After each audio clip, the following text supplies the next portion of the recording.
عسلامة ومرحبا بكم. اليوم عنا رز تونسي بالصوص. انا ما صورت لكمش الفيديو من الاول، بديت من اول ما بديت الطبخ. عنا رز ارتل ونصف رز. انتي والعيلة، انتي والافراد نتاع العيلة اللي عندك. عندي الصوص، بديت كما وريت لكم في بداية الفيديو. بصل، زيت زيتون، لحم، طماطم، لفحات بالطبيعة، الملح، الكركم، الفلفل الأكحل. اون باراليل حطيت الرز يفور. قبل ما نحطه يفور عملته شوية، عملته صبيته شوية في ماء، شوية ماء سخون، لأن الرز هذا شوية كاسح، شوية كاسح، يحب شوية تفوير. عملت له وبعدش صبيته لهنا في الكسكاس وخليته يفور، وبقيت كل مرة نسقي بالصوص اللي نطيب فيها، في نفس الوقت نسقوا بها الرز باش يتفور. الرز هذا اللي تشوفوا فيه كل مرة نسقي توا تاب، ما شاء الله، كعبة كعبة، ما شاء الله.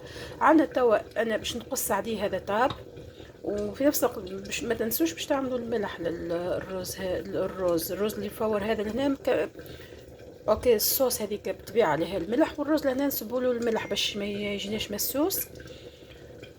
والصوص عندنا قريب التيب. في الاخر عندنا قرينات فلفل هذوما خضر قليناهم. عندنا هذا الثوم في الاخر باش نصب الثوم، نجي باش ونقرين الفلفل. بالطبيعه ناكلوا الفلفل كيف هذوما مقليين، ناكلوا بهم باش ناكلوا بهم الرز.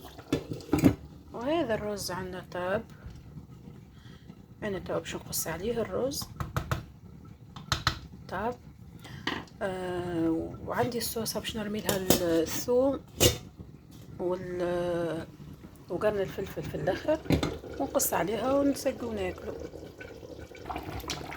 هيك الصوص قريب تجيب، قريب باش نقص عليها شويه، نستنى شويه باش تشد بعضها، لان ما نقصش عليها والصوص مازال.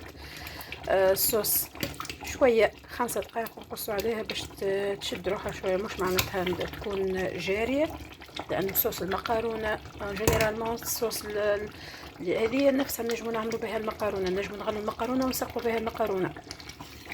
ولا كما قلت لكم الرز بالصوص، الصوص نفسها نجمو نعملو بها مقارونة، نجمو نغلو المقارونة ونسقو بها، ما حتى مشكلة.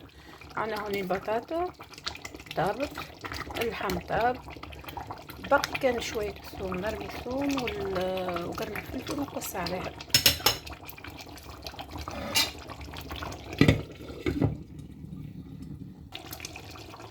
توا مرقتنا طابت، الصوص نتاعنا طابت، بسم الله. هذا قرن الفلفل، وهذا الثوم كما قلت لكم في الاخر باش نرموه.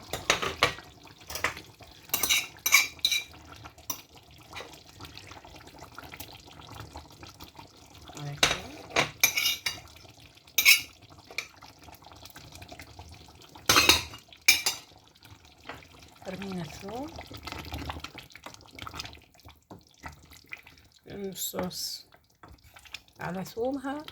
زاد ما ننساوش الثوم، حاجة مهمة برشا، مهم أن نعمل الثوم. وصوصنا حضرت وطابت، بسم الله ما شاء الله. شوف الصوص، يكون حتى احنا نقولوا الليدان متاعها بعد شوية كتربح. وهذا غدينا لكم.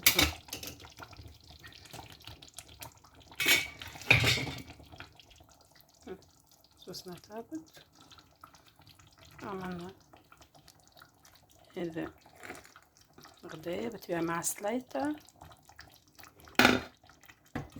والحمد لله.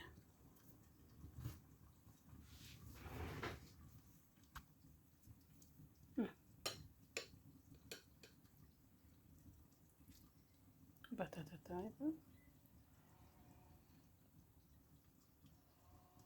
بسم الله. لحمنا كيف طايب.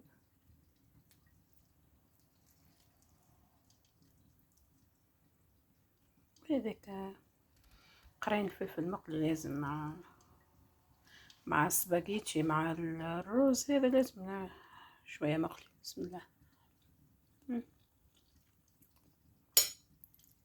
بنين بنة ما شاء الله. جربوه ان شاء الله يعجبكم. نشوفكم ان شاء الله في فيديو لاحق.